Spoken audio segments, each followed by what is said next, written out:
Hey everybody, Karyn Bryant here, welcoming you to the MMA Heat podcast. I'm here with... What's up, guys? Alan Jouban as well, joining you. Karyn, I gotta say, I'm a hat guy. I got a ton of hats. I like you in the hat. You know, I did a cowboy hat last weekend for the build up of the fight, but I'm digging the pink hat on you. Well, thank you, Alan. I like hats too. I gotta be honest, I do like them, and especially some days when the when the hair is not cooperating. I feel you. I have those days a lot too. Yeah, right, for sure. Hey, listen, so we're going to talk about UFC 246, also preview UFC Raleigh and Bellator 238. But Alan, do you have a good weekend? I noticed you've been doing some stuff around the house. Yeah, things have been going good. I've been doing stuff. I've got a new sink, putting tile down on the bathroom floor, all kinds of little renovations at home. When I'm healing up, I get crazy. I want to be productive in other areas. So, I'm doing things at home, but that's just me. But the weekend went good. I wish the fights would have maybe went a little bit longer. We're going to get into that, obviously, but everything's good on my end. How about you? Yeah, very good here. It's funny, though, because I'm thinking while you're recovering from a knee injury, I'm like, is laying tile really the best thing when you have a knee injury? I don't know tile, so I have somebody doing that for me. Oh, okay. Yeah. All right, but I had a good weekend. Good stuff going on. Looks like we're going to have Mahomes versus 49ers in the Super Bowl, so that's fun. Kansas City versus San Francisco, so enjoyed those games. Obviously, we are here to talk about Conor versus Cowboy. I actually went out and we were watching this in a bar. The place definitely got packed as the fight card went on. Everybody was there to see Conor versus Cowboy. Yep. A lot of people frustrated with how quickly it ended. Myself, one of them, was definitely hoping for a little bit more. Can't say I'm surprised that Conor won, but I can say I thought it would take a little bit longer. What do you think? Yeah, no, 100%. I think on the show, I can't remember our picks, but you're saying now you had Conor. My heart was kind of with Cowboy in a way. Right. But if I was going to take a real pick, I probably would have gone with Conor because of the things. Conor has a power advantage, and Cowboy doesn't quite have as good of a durable chin as he used to. And it ended up being those things playing out. You know, the thing about this fight, Karyn, that was kind of interesting was everybody was kind of breaking down this fight the general easy way. Conor could take him out early, but if Cowboy hangs on, then Cowboy could have a chance in the later rounds. And I thought that was very true, but very the obvious answer. And so I was trying to dig deeper. We were talking about on this show, I think I was talking about the knees and the weight advantage and the height and him putting Conor on the cage and seeing what Conor does to get up from the ground. All these different factors. And it was exactly like we thought it was going to be in terms of Conor comes out strong and he can take Cowboy out. I just didn't expect him to put the pedal to the metal so early to go for the kill right away. And he just was able to stun Cowboy early, take his momentum away, and Conor smelled blood in the water right after that and was able to get the finish. Yeah, he's had fast starts in the past, and like you said, we knew that the longer it went, the better it was for Cowboy. I don't think it's fair. Some people are like, oh, Cowboy always chokes in the big fights. You can't count on Cowboy in the big fights. Like, I don't think that's fair. Maybe that was true in the past. I don't think that's necessarily a truthful statement about Cowboy. But I do think that, he was caught off guard by Conor's quick start. And those shoulder strikes, I mean, they did land, right? And at first, we have seen them before. Obviously, John Jones has thrown those. We saw Nate get on the mic after, on Twitter and stuff talking about, I've been doing those forever. Obviously, it's not that Conor invented those, but that was a new wrinkle in Conor's game that we hadn't seen, right? That's really what it was. A new wrinkle in Conor's game? Yeah, 100%. We haven't seen that from Conor, but I think the thing that stood out so much about this, me and my striking coach, Julio at Saxon, were breaking this down yesterday. Because we're kind of like, is this even in MMA? Yes, but in Muay Thai, is this legal? Why do we not see this in Muay Thai? Right. And we really couldn't figure out an exact answer. It's not 8 limbs. Muay Thai is 8 limbs. Right. Shoulders would be the 10th limbs, I guess you would say. But why is it not done more frequently? And we thought about it. We go, we've seen John Jones, as you said. We've seen some other guys do it, but nobody's done it with this type of impact, with this type of repercussions after. Right. We've seen John Jones get on the cage and dirty box people and make you feel uncomfortable, and then he sets up an elbow. But Conor went over there against a much taller 6'1" Cowboy and bent the knees, jumped up, and threw the strike as if he was throwing a knockout blow and was able to really hurt Cowboy. You saw it. It was like the eye on the first one, the nose on the second one, and it was just bad licks after that on the third and the fourth too. after he got out of that clinch, I mean, he was kind of, I hate to say this, but he was right for the picking. He was right for the taking. That head kick, and of all things, we talk about Cowboy's head kick. Conor threw a beautiful head kick right there. Only the foot was needed to land. Right. In terms of only the foot landed, but Cowboy was already almost out the door on that one. The foot landed, but it was enough to put Cowboy in an even worse position. Conor followed up on it, but those shoulder strikes, Conor said it's something he does play around with. Yeah. You know, Conor's so good with his body. He's so fluid. Right. He always talks about the movement, and he has that movement coach, and so he's very aware of his body, you know. And so he finds these little subtle openings to do damage. And again, it wasn't something that he invented, but it's something just like the front kick from H.E.A.T. Right. The front kick from Anderson Silva. We had seen front kicks before. Yeah. They weren't a new technique, but we had never seen anybody knocked unconscious with one of them. Right. After that, everybody started throwing them. I think we will see the same transition in mixed martial arts from these shoulder strikes, trying to go for big shots, not just dirty boxing, peppering type stuff that we've seen in the past. Yeah, I was impressed with it, and it's funny because at first when you're watching that fight, everything just seemed to go so quickly. It was only 40 seconds. You know, everybody in the bar was like, "All right, it's done already." And at first, you know, I know a lot of people, all the conspiracy theorists, oh, Donald, you know, took a dive and that was too fast. Like, come on, that's stupid. But at first you do sort of go, wow, that's fast. And, you know, Donald's a tough guy. Like, he should be able to take more. But then when you saw on the replay, and then when Joe was talking to Donald and he's talking through it, he's like, no, that busted my nose. And that one busted my, you know, maybe jacked up my orbital or whatever. Upon review, when you did see those in slow motion, you were like, yeah, actually, those were much more substantial strikes. Like you said, he definitely seemed to really throw a lot more of his body weight in there and use those to be actual, real, significant strikes. And even funnily enough, how that knee sort of landed at the beginning when he came in, you know, flying for a different kind of thing, but the knee actually sort of landed on Cowboy's head even at the very beginning. And so, yeah, the fast pace of it all, you know, we do know that, yes, Conor shines under the pressure like that. Yeah.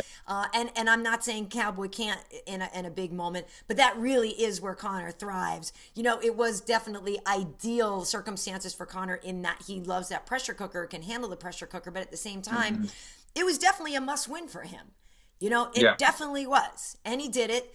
I know some people will say, oh, it's not that satisfying. Cowboy was too easy of a fight. He needs to fight somebody else for whatever. But I think it was the right comeback fight. It was a good comeback fight for him. I'm curious what your take is, though, because on the mic after, you know, he's like, these guys can get it. They can all get it. They show Kamaru. They show Jorge. He's talking about Nate. He even talked about Paul Felder. But I got to be honest. I thought, which is funny, I actually like Conor at 55 more. I don't know if I feel like he should stay in 70, but obviously not my take. But I don't know if Conor would have as much luck against a guy like Kamaru, you know? First off, why did he call out Paul Felder? I mean, obviously, he heard something. Paul Felder is not like a shit talker. He's a good guy. Obviously, he heard something. Maybe I'm assuming in the breakdown that he did not agree with. And it probably is because Paul Felder is friends with Cowboy. So Paul Felder probably broke something down. Maybe he said Conor's only got that left hand, and Conor took that personally. Conor is for as big of a star as he is, and for as many followers as he has, he's very sensitive. He's very sensitive to things. And I think that's why he called out Paul. But I was like, poor Paul Felder. What did he do? He's got a fight coming up. I thought he handled the situation pretty well up there behind the microphone. But I agree. First off, let me say, Conor McGregor could not have done anything better for that fight. He fought a flawless fight coming up to 170, fighting the dangerous Cowboy.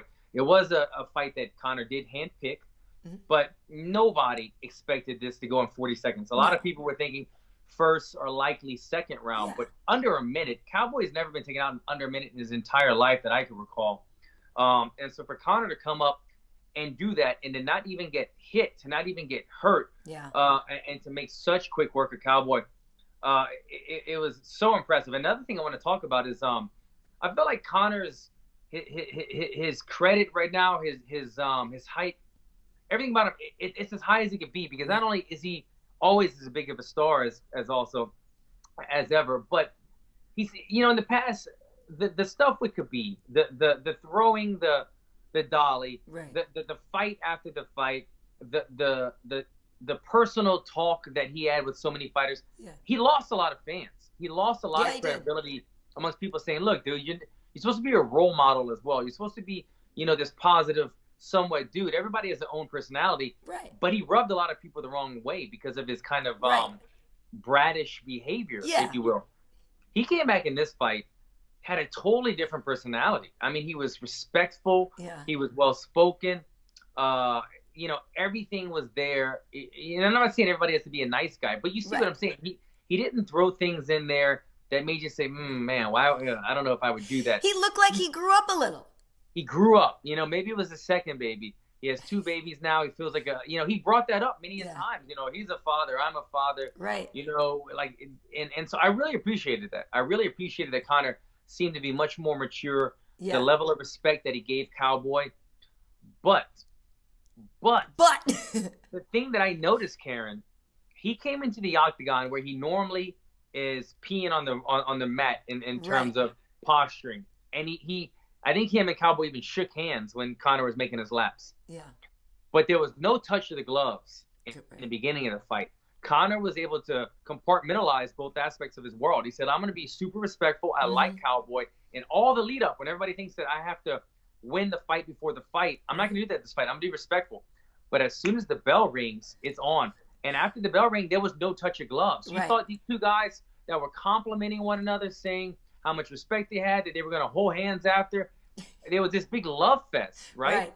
But as soon as the bell rang, there was no touch of gloves. And Conor comes out sprinting with the left hand so powerful that it took him off his ground, off his feet. Right. Because he was going for the kill. So I found that very interesting.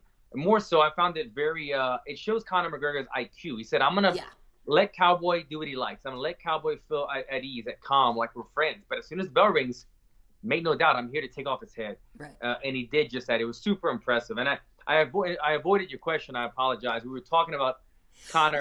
Because here's the thing. I think he was being very respectful, and that's because it was Cowboy, and that's the whole thing. We can't say that he's a whole brand new person, right? Because, yes, Conor approached this fight differently. He kind of had to approach this fight differently. I think you're right. He did show some maturity. He's growing up some. But we haven't completely seen the end of that playful, villain, right? Because as soon as he won the fight, and then as soon as he got back on the mic, you know what I mean? Quote unquote, old Conor was back calling out these guys and that guy. You can get it, selling his proper 12 and all this. You could see this. You could sense the relief. You could sense the joy, of him getting back on the winning track and coming back. But again, like I said, I just think I like him more as a 55er than at 170 personally. Just obviously, and I agree with you, like you said about real command of his body. It's not about can he perform well there. I think he certainly can.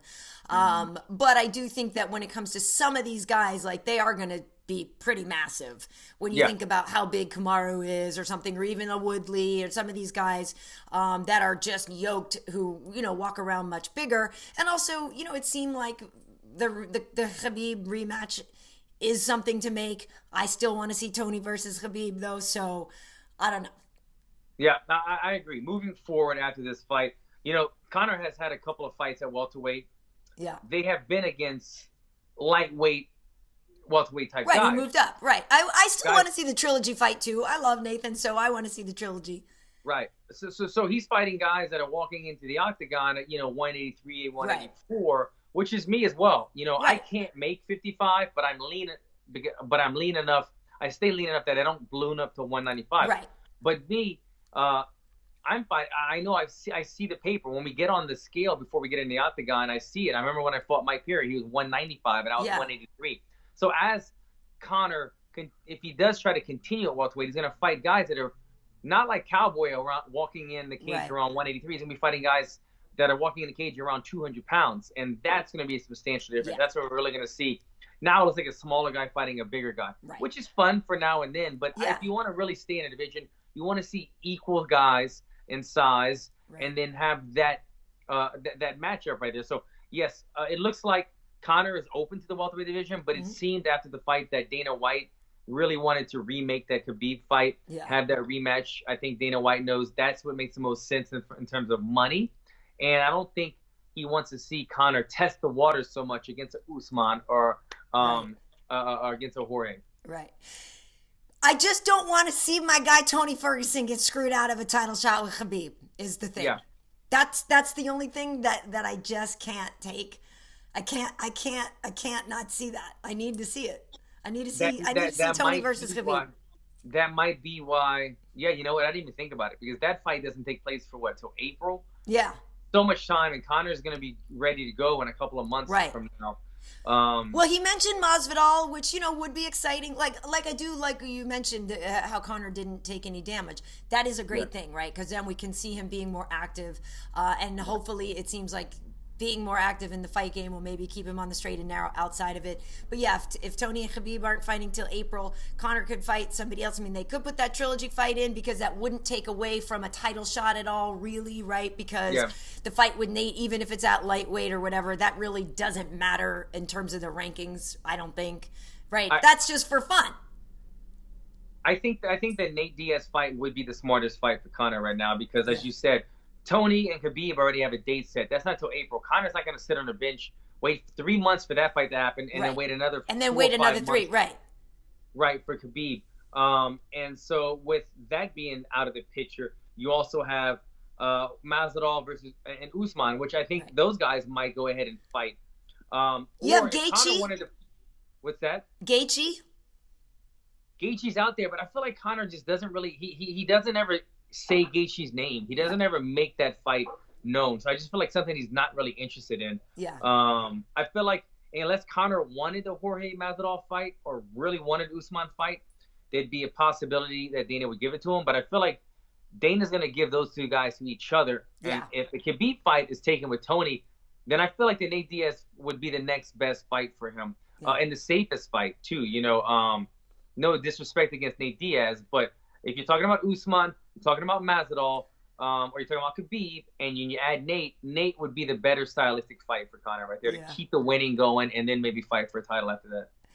I don't know. I don't know what's next, but I am glad that he's back. I guess the flip side of the coin, before we wrap up the talk on Conor and Cowboy, is what do you think should be next for Cowboy? Because, I got to be honest, sitting there in the bar, some people are like, oh, that dude should retire now. He should retire, because he's losing fights and stuff like that. I mean, honestly, Donald has nothing left to prove.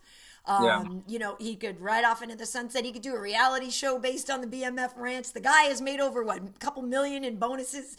Donald is set. His legacy is set. He holds all these records. He has everybody's respect. Nobody doesn't like Cowboy. But I'm curious, what you'd want to see him do next, if you want to see him keep fighting or what? I'm not sure. Yeah. I really don't. He could retire right now, and he wouldn't need to prove anything. He's got the money. Right. I can tell Cowboy loves money. He loves He loves the excitement of it. But he's done well. This fight, they said he made $200,000 to walk into the cage, but he's probably going to get a bill on the back end, I would imagine. More, His sponsorships are enormous. He's made so much money in bonuses, as you mentioned. He's got movies coming out left and right. He could easily sell a reality show, as you said. Money is not the problem for him. He's doing well. He's done well, and he can continue to do well without fighting. Mm-hmm. He just loves fighting. He has it in his heart. What I don't want to see is more losses and the legacy become diminished. I saw it in one of my heroes then was Anderson Silva. I loved everything Anderson Silva. And as he continued to fight and continued to lose and continued things like that happening, I'm not going to lie, it took some of the buzz away from me. I go, crap, now you have to say, well, Anderson in his prime, because it's when fighters fight too long. And look, we all do it, I'm probably not in my prime anymore either. But I don't want to see Cowboy. This is his third loss in a row. You don't want to see him get knocked out again and go 4 or 5 losses in a row. Right. And it becomes like, come on, dude, hang it up. Like we've seen with a Chuck Liddell or some of these other guys. Congratulations, Chuck, on the Hall of Fame nod, by the way. Very, very much needed. So I don't know. It's in Cowboy's heart, but he doesn't need to do it anymore. He just loves to do it. And I don't believe he will hang it up either. Yeah. Well, it was entertaining. I wish it had lasted longer than 40 seconds, but that's what a lot of ladies say on Saturday Night, Alan, is that they wish it lasted longer than 40 seconds. I was biting my tongue on that one, Karyn. I mean, you set it up so well, but yeah, that's what she said. Yeah, I know. All right. Well, there's a lot more to talk about as well from the UFC 246 card. So let's move on, Alan. You know, the rest of the main pay-per-view card, if we're being honest, didn't have a ton of sizzle on it. The Holly Holm and Rocky Pennington fight, you know, was kind of what I expected from them. They're evenly matched. You knew it would be probably not a fight that one person really commanded. I think Holly was in control of that fight more. Yeah. But it wasn't like a fireworks fight. I guess it was kind of what we expected. Although Holly said some interesting things after. I guess there were some things going on in camp. She was like, you know, there was some things going on with my life. And she said the way she phrased it, like, my coaches were great. They were great at training me when I was available. She used the phrase when I was available and things like that. So it sounds like maybe there were some things going on behind the scenes during that camp. But she's back in the win column. And, you know, yeah, it didn't light up the room, but it was kind of what I expected. Yeah, you know, she wanted to work the grappling game. She you know, what impressed me about Holly is I didn't realize she was 38 years old. Yeah. We're the same age, and when I saw that, I instantly, I like both women, but I instantly kind of was rooting for her, being that, you know, we're the same age. And you look at her physique. And her physique is ridiculous, Alan. Her body's like, every time I see her on Instagram, I'm like, God damn it. How can you be so lean and so cut and so in shape? And still move that good. And amazing. She looked great. I mean, like you said, it wasn't a barn burner, but she said, you know what? Raquel's a dangerous girl. She's probably bigger in size, although Holly has the more lean muscle on her. Raquel Pennington just looked bigger though when they were together. But Holly said, you know what? I've been working on my wrestling. I feel that I'm stronger in the clinch. I'm going to put her in a cage. I'm going to just rough her up, dirty box her, make it an ugly fight, but get the nod. Honestly, going to this judges, I was kind of not sure. I was like, yeah, I know what happened. I see that Holly had ring control the majority of the fight, but you don't know how judges score that, because when you went to the judges, Pennington didn't have a scratch on her, and Holly looked a little bit of damage, you know, from some grazing shots. So you really don't know what's going to happen, but I was happy for Holly to get that nod. And I hope everything is going well at home for her or in her life. I feel like I don't know Holly Holm, but I do follow her. Right. And I feel like, I know she went through a divorce, I believe, and you've seen her you can kind of feel that she's getting her rhythm back. The energies, as a single person again. Yeah. And you've got that feel. So doing that without the support team that you've always had there at home or otherwise is a new thing. It's a new phase for her, most likely. So I hope that's going well for her in the future. Yeah, I agree. Both girls, very, very cool. And to your point, that's one thing that Holly mentioned as well, is that she wants to be able to do more damage. That is the thing that she wants to be able to do that more in fights and have that, like you said, because sometimes if the judges are looking and you look beat up and the other one doesn't, like, that might sway it. So, she agrees too that the damage is something she needs to get more of. I don't think anybody's surprised that Alexei Oleinik won by submission against Maurice. Maurice had a couple of good moments. I think he tagged him a little bit. There was a couple moments. That was an interesting fight, man. Maurice and Oleinik, man, I mean, these men they look tired and hurt, and both of them had points where I felt like, oh, he's right for the taking right there. But once Maurice kind of got injured, Oleinik just kind of took over, and it was kind of downhill. But man, I don't know, that was kind of one of the more fun fights that I remember on the main card. Like, it was kind of back and forth and exciting, and you thought Oleinik was going to get his choke again on top, but Maurice was able to get out of there, and then he got back on his feet, so they're banging. And it was just two big men. Maurice is 6'7", I believe, huge, and Oleinik is not a small man. You just his head and his hand. Huge man. It's always fun and exciting when these huge guys are going out there trying to take each other's head off. Absolutely. Oh, and actually, I should mention, before we get too far away from the Rocky Holly talk, we'll actually, as the show goes along, we're going to talk about Cris versus Julia Budd as well. That's happening over in Bellator, Cyborg versus Julia Budd. I interviewed both of those women this week, so folks should look for those interviews as well, because they're both very cool, and they have a title fight, featherweight title fight coming up. But yeah, then we also saw Brian Kelleher got a bonus on fight. There was no fight night bonuses for the UFC. There was no fight of the night. There were just a bunch of performance bonuses. Brian Kelleher got one for his finish as well. And so did Diego Ferreira. I'm curious what your take is on Anthony Pettis, because, you know, Pettis is so good on the ground as well. He's the guy who submitted Charles Oliveira, who has all the submission records. But Diego Ferreira, I mean, like, this guy basically at this point now, he's like, look, if you weren't paying attention to me, you'd really need to be now. He was impressed. I mean, both of those names that you just mentioned, Ferreira and Brian Kelleher, is it? Yeah. Very impressive. With Ferreira, Anthony Pettis, I love this guy as a fighter. He's got everything that you need. Yes. But if I'm trying to beat Anthony Pettis, the way to do it on the feet or on the ground is pressure. And look, you might get caught. Anthony catches people that try to pressure him all the time. Yeah. But it's better to give Anthony pressure than to sit back and let him set things up on the ground or on the feet. Mm-hmm. And Ferreira did just that. He went in there. He smothered Anthony Pettis. He got him to the ground. He stayed that pressure on him. Anthony Pettis got his black belt as of recently. He's always been a high level. You mentioned some of the names that he has submitted. Yeah. Some of the people that couldn't submit him. Remember when he won the title against Vincent Henderson? It was from armbar. I mean, he's phenomenal on the ground. But there's only so much you can do against a high level back taker. Somebody who's able to take it back.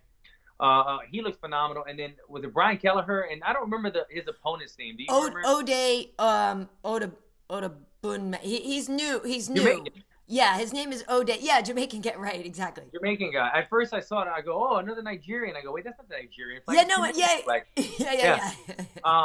But I tell you what, the Jamaican guy. I don't want to butcher his name, so I'll just call him Jamaican guy until I learn it. Sorry, man. Ode. Yeah. He looks phenomenal. Yeah, right away he started out like a world beater. That guy, I go, holy! This is the kind of guy that you do not like to fight. A guy that is 10 miles an hour faster than you. When you talk about speed and explosive advantage, I go, man, Kelleher is going to be in a world of trouble unless he takes this down. He was able to just bite down on his mouthpiece, get the fight to the ground. Holding him down was a tremendous activity for him because his opponent was doing everything to get back up, but he stayed on him, committed to that guillotine, went to the hip in on the cage, sat down on it. It was so tight, so much pain that his opponent had to tap with his foot. If you saw that, his right foot did the tap. That was a phenomenal performance. I've been in there with guys that you go, holy crap, this guy is fast. You know, when I think about guys like that, my second pro fight, H.E.A.T and Jouban, he is so fast and so quick. And then when you think about a guy that I've never fought, but oh man, the guy that just went to Bellator, and he has that haircut with the bell in his head. Lorenz Larkin. Lorenz Larkin, he's so fast. And you see him fight normal speed fighters, and you go, oh, man, I feel bad for this guy. Right. That's what I thought was going to happen in this fight. The Jamaican cat was so quick, but he got taken down. It's going to be a learning lesson for him. He'll learn from this. Obviously, he was upset with the loss, but you get taken down by a veteran, and they submit you, and you don't really take any serious damage. Right. Nothing but learning from this. You don't take it as like you got beat up type of loss. Well, you make a perfect transition, Alan, the veteran, because I'm going to say it. Roxanne Modafferi put on a grappling clinic on shocked. Maycee. Like, Maycee, that is a lesson that young girl needed to learn. She wants to be the youngest champion. I don't know if now the timing is going to work out right because, unfortunately, she did tear her ACL, which totally sucks. Totally sucks. But that's a really good lesson for her to learn this young in her game, because as I'm watching this fight, I was like, I wonder if she's the kind of girl that only goes to the gym and trains the stuff she likes to do, because it was such a glaring hole that I was like, how do you not know Roxanne's going to take you down, and how did you not have an answer at all? Like, at all. So I was pretty surprised that Maycee wasn't more well-rounded, because she does talk such a big game already and has already shown so much potential and so much ability. But that was a real big hole for her and a real big important lesson for her to learn. And props to Roxanne, who is like the most classy young woman, you know, before the fight and everything, didn't get drawn in by any smack talk, showing this girl where she can go to cut weight. And I just thought it was another like really great lesson that you can't count out the veterans, and a really important lesson for Maycee to learn. Agreed. So I didn't get to see the fight. I was in transit on the way to where I was going to watch the pay-per-view. Yeah. And, so I missed it. All I saw was the results, which was shocking. I thought, Maycee's such a tough girl, and she has so much kind of hype surrounding her. And Roxanne is no easy fight, but I feel like some of these higher level or higher athleticism girls that are quick and strong might give Roxanne some trouble if she's not able to bring him to the ground. But Roxanne, as you said, as a veteran, a crafty, humble woman that she is, made this fight happen. Congratulations to her. I was really surprised with the outcome. And you got to feel bad for Maycee somewhat with the ACL. Obviously, I'm going through my ACL right now. But I did see the clip of the doctor coming in, and he did the ACL test right there in the cage where he grabs the knee and pull it, and if there's any motion, And the doctor, I mean, I tell you what, Joe gave him a bit of a hard time just because we've never seen that before. Joe was like, "Who is this guy? Is he a human MRI machine?" Right. But the guy was spot on. He goes, "He's got a partial ACL tear in the left knee." Sure enough, the fight's over. They give her an MRI. She's got a torn ACL. Right. So he knew his stuff, that doctor. And I think Maycee did a great job of kind of disguising it. She's like, "No, I'm good. I'm good." Right. You can tell she was in pain, but she wasn't showing that it was affecting her so that she can continue. I didn't get to see what happened. I don't know what round that happened in, but I would imagine if you had an ACL tear and you were getting taken down, that probably had a good bit to do with it, though, because you can't really get up easily with any type of explosion or put any weight on that knee. So I'm assuming that has something to do with it. But I need to go back and rewatch the fight. It certainly does. I'm sure that has a lot to do with it. And there's probably people screaming at the screen or screaming at their headphones like, she was injured. She couldn't do anything about it. But, like, I think you could still shrimp. You could still do you know what I mean? Like, I don't know. And granted, I've never grappled with Roxanne either, right? And I know she's very, very, very competent. So it's a lot of things. It's a very competent grappler against an injured opponent with less experience in grappling, for sure. So yeah, but anyway, I guess the point is just that you can't count Roxanne out. And for Maycee, it totally sucks about having a knee injury like that. And we'll never really know how much of an impact that had on the fight. But hopefully it does propel her to focus more on grappling. Yeah, because when she does, she'll be totally great. Yeah, I agree. I think she's going to go back to the drawing board and try to fill this gap in her area. But you said it right. It was Roxanne taking initiative. She's very smothering from all the other fights that I've seen throughout her career. Once she gets on top of you, she's very tricky, and she's a veteran. She just knows where to apply pressure. Right. But I like Maycee's, I like her chutzpah. Like, you know what I mean? I like her putting it out there, what her goals are and trying to achieve them. I think that's great. You and I, Alan, were both very excited about Sodiq Yusuff versus Andre Touchy Fili. Wow, And, though the third round was slower than, the first two, and Sodiq definitely took, changed in the third round, and Touchy Fili was doing better. That was a barn burner for the first couple of rounds. Like, they came out cracking. Man, Sodiq, he's the real deal, man. This guy. Deal. Yeah, I mean, I would. I was going to say I'd like to see Fili maybe use his wrestling more, but he did. He tried. He tried to take Sodiq down, and he was successful in maybe 2 out of 3 of them. That I believe. Sodiq got right back up. And nothing is more demoralizing than when you say I'm gonna commit to spending 80% of my energy, and he jump back up, and you go, crap. Now I need 30 seconds to recover. Right. But you got to stay in it. And Fili did that. Fili is he's a tough guy, man. I have more and more respect for Fili the more that I watch him fight, because he was in trouble in those first 2 rounds. Sodiq was landing big bombs. He was wobbling Fili. Fili was not able to hold him down, but he stayed in the fight. He stayed in punching range. He was able to make an adjustment going into the third round, switched up his stance, went to southpaw, and started having success. And we don't really know. I know they were kind of saying this in the commentary. If Sodiq thought that he was already winning the fight, so let me just not take any risks, or if it was also a bit of Fili's adjustment was just giving him trouble. Right. We won't switched really stances, know. Right. Started fighting southpaw. Right. I imagine it was a little bit of both. I think the southpaw stance surprised Sodiq, and he said, "You know what? I'm not really getting injured. I'm not really hurt right now. Let me just kind of stay out of it and go to the judges." But tremendous fight, man. That fight, I was glued to the TV in that one, because anything could happen at any point in that fight. Yeah, I was still at home there, and I was screaming at the TV on that one, and like that one definitely had the bot, like, oh, you know what I mean, because they both were cracking right away. So I really enjoyed that fight. But Sodiq, such a nice guy. I agree with you. I think he is the real deal too. It's funny though, because watching him, and I was gonna write something, and I was like, you can't, because unfortunately, the way the world is and all this stuff, but like. You can't say something about a fighter's physique without like getting in trouble, right? But I wanted to say something like about his thighs. Like Sodiq's thighs are ridiculous. Like it's ridiculous. Running back, and when you think about like how much power that could give him and all this stuff, it was It was almost I forget what I was gonna write, but it was like literally just an appreciation of like, this is a person built for kicking ass. You know what I mean? But you can't really say that in a way that's not like doesn't come off weird. But I think he has obviously the power, the speed, the ability, the agility. Like the guy's great. Yeah. No, he's I said it's the first fight that I saw of him. I was very impressed when he fought my friend Shaman. I was very impressed. They both have a mutual opponent in Fili. Yeah. And Sodiq has been the winner of all these fights. So I'm very curious to see where the UFC places him next. If they try to give him that big fight, because I think he is ready for it now. He came on the scene strong, but I think he's also proven himself over these last 2 or 3 fights that he's that guy that's a worthy contender.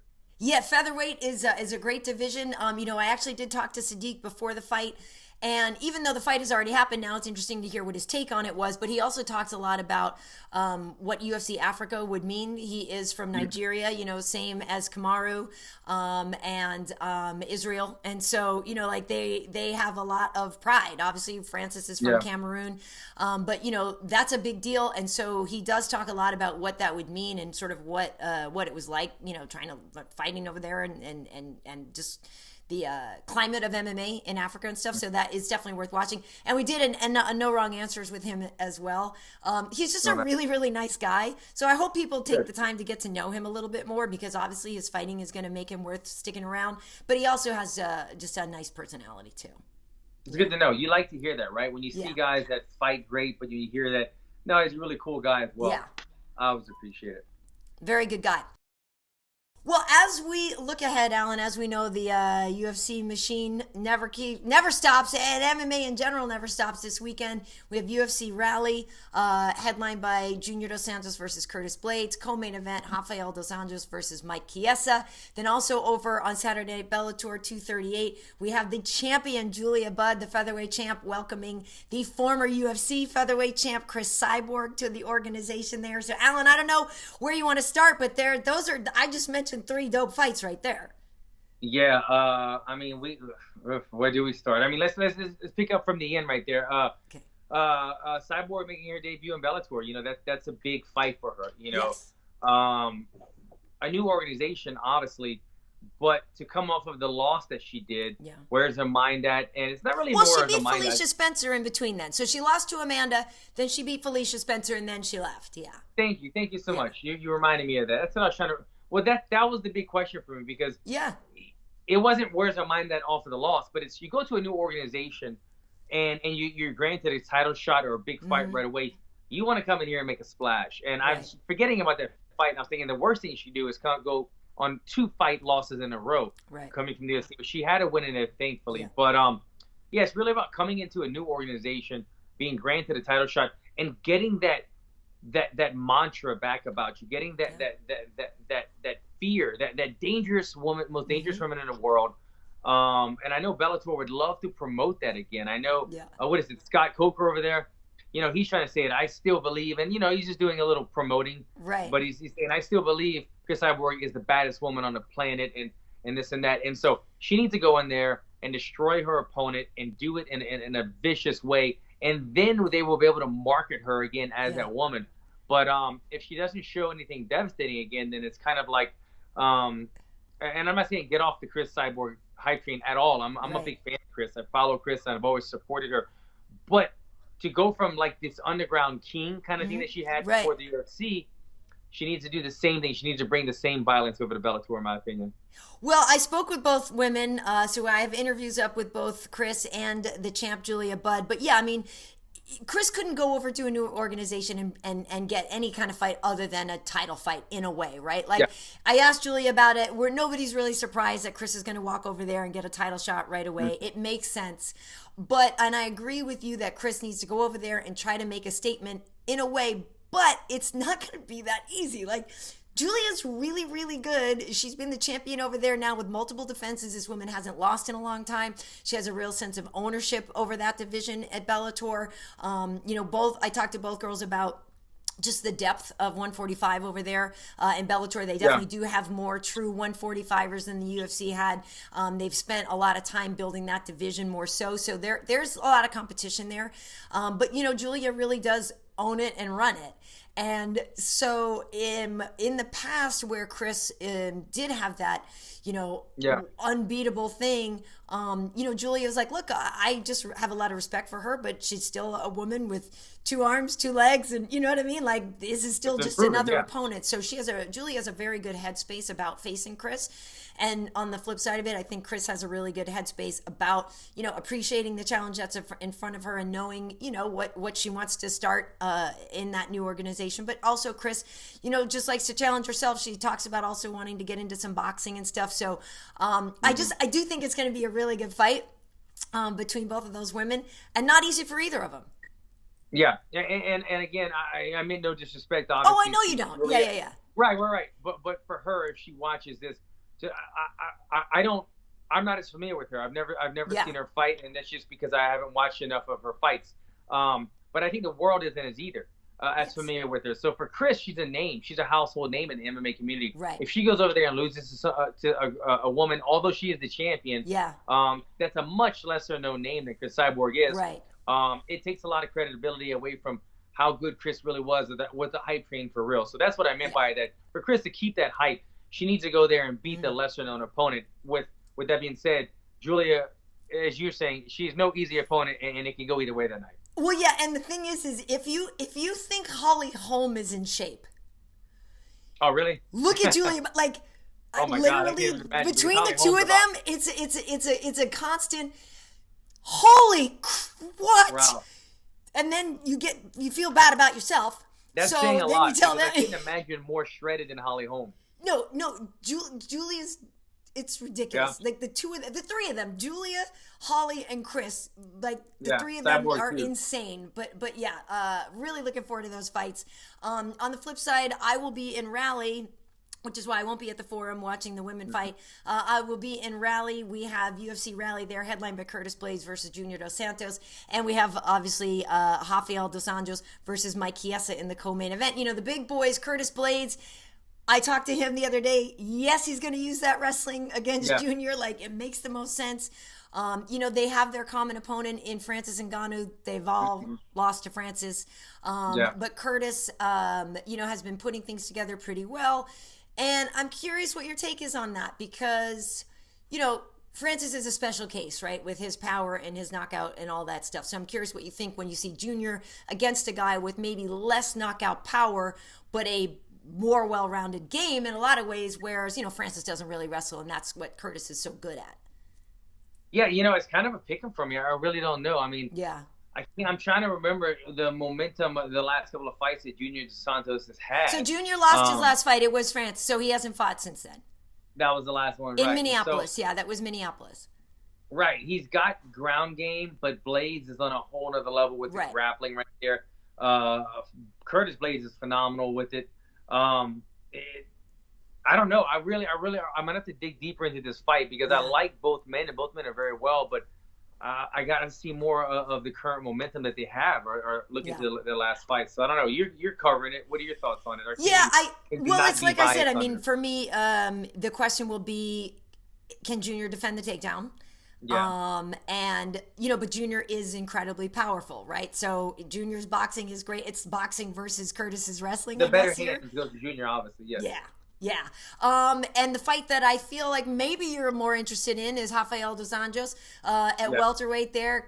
Chiesa moving up to welterweight. I can't remember if he's had one other one already yet or not. Yeah, Carlos Condit. Right. So Michael's been doing pretty well, but and he beat Diego Sanchez as well. But Rafael, he's aware that this is his biggest fight. Like I said, I talked to Mike and Rafael, so I have those interviews up as well as no wrong answers with the guys, which is really fun. But Mike knows that this is a huge opportunity. This would be the biggest win for him if he can, just because of where, beating a former champion, not that Carlos wasn't, but he knows the opportunity at hand. And for Rafael, when we're looking, people are like, why is Rafael fighting Mike Chiesa? Like, where is he in the rankings? He's not in the rankings. What does this mean for Rafael? Rafael's like, look, I need a fight. He's already fought Colby and he already fought Kamaru, right? Those didn't go his way, but he also has fought a lot of the guys at the top. Ponzinibbio was out. He's like, these guys are matched up with these guys. He's like, I didn't have a fight. I need a fight. So Michael was a guy that was willing, able, there it is. So Michael has a great submission threat and all that, but everybody knows about Rafael's pressure and all that more. But I think it's an interesting matchup, actually, and I'm just happy that they're fighting because they both needed it and they're both taking it, and they're not worried about the rankings as much as, hey, I need to be active and I need to fight. Yeah, it should be an interesting fight. Should be fun to watch these guys mix it up stylistically. Yeah. I think it's a much bigger fight for Michael Chiesa than it is for Rafael dos Anjos.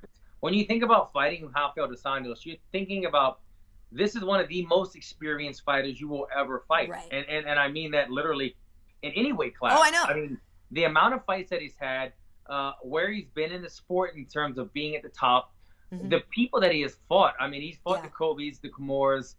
He's fought everybody. He has fought everybody. The Cowboys.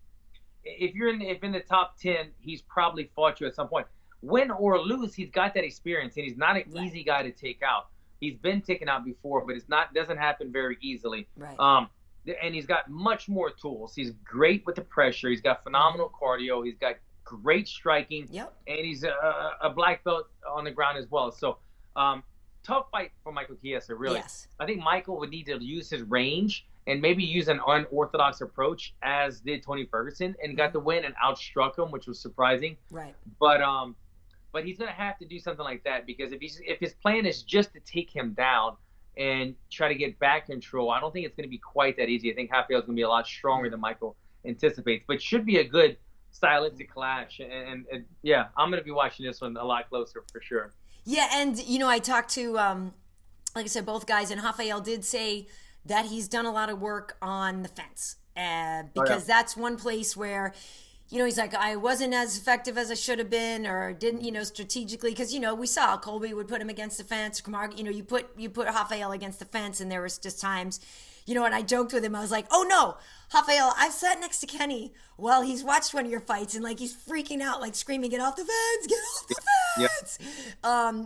But somebody like Colby or a Kamaru, being a much bigger person, was going to be much more able to keep Rafael against the fence than I think Michael could be able to. Because, again, both of these guys are former 155ers coming up to 170, but as we know, Rafael does sometimes walk around at a $190 something, whereas Michael is still, that lankier, rangier guy, and I don't think, even at his biggest, I don't know how big Mike gets. Yeah, and just body structure, they're built very different. Two different stylistic fights, and also body as well, their body types, rather. So should be a fun one, though, man. But I think, like I said, going to be a tough fight for Michael Chiesa, but Michael took it. He's a gamer. It'll be fun to watch. Yeah, it's going to be really, really fun. Okay, cool. So like I said, I have interviews with Curtis Blaydes, Rafael dos Anjos, Michael Chiesa, Julia Budd, Cris Cyborg, and we got no wrong answers with all of those as well. So some of the stuff is up. Some of it will be coming out later in the week. Also, we still have a no wrong answers with Sodiq, who was victorious the other day. So yeah, lots of stuff to check out. So I'm heading to Raleigh on Thursday. Never been to Raleigh, NC. Hopefully it's a cool city. I'm looking forward to it. Looking forward to getting back in the saddle. On social media, KB Heat on Instagram, Karyn Bryant on YouTube, and we have MMA Heat across the board everywhere else. Alan, where can they find you? Yep, and I am at Alan Jouban on all social media, so check that out as well. Awesome. Well, thanks for tuning in, folks, and we'll see you next time. Take care, guys.